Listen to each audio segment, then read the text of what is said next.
ఈ కార్డు ఇచ్చుకుని వెళ్తే సర్టిఫికెట్ అలాగని అక్కడ ఏమైనా లంచం తీసుకునేటప్పుడు ₹1,00,000 అడిగేటట్టుంటాడు, నువ్వు తెలుగుదేశం కార్యకర్త కాబట్టి 50,000 అంటాడు అనమాట. అంతే తేడా. అదే అదే ఎక్కడో కొలుగుబిడి శ్రీనివాస్ లాంటి వాళ్ళు ఉంటారేమో అదృష్టవంతులు, అంతే డబ్బులు ఖర్చు పెట్టకుండా ఎమ్మెల్యేలు అయిన వాళ్ళు. అంతే.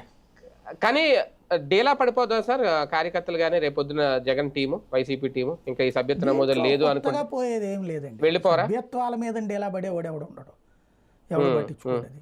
అంటే అదొక జోష్ ఇచ్చే కార్యక్రమం ఏముండదు అటువంటి. దానికి జోష్లు ఏమి ఉండవు, పాడు ఉండవండి. దాంట్లో ఉండేది అది సొంత పార్టీకి ఉపయోగం, కార్యకర్త ప్రయోజనం ఏం కాదు. కాకపోతే వీళ్ళకి నష్టం ఏంటంటే ఇవాళ జనసేనలో కార్యకర్త ఇప్పుడు ప్రతి నెల కూడా వీళ్ళు చెక్కులు ఇస్తుంటారు, మీరు చూస్తారు. ఆ కార్యకర్త క్రియాశీల కార్యకర్త చచ్చిపోతే 5 లక్షలు ఇచ్చారు. అదేంటి వీళ్ళ జేబులో నుంచి ఇట్లా వాళ్ళందరి చేత ఇన్సూరెన్స్ కట్టించారు, గ్రూప్ ఇన్సూరెన్స్. దానికి పార్టీ మిగతా సొమ్ము వేసింది. పవన్ కళ్యాణ్ గారు సొంత డబ్బులు పెడతారు. ఇక్కడ తెలుగుదేశం కూడా అట్లా పెట్టుకుంటుంది, ట్రస్ట్ నుంచి పెడతారు.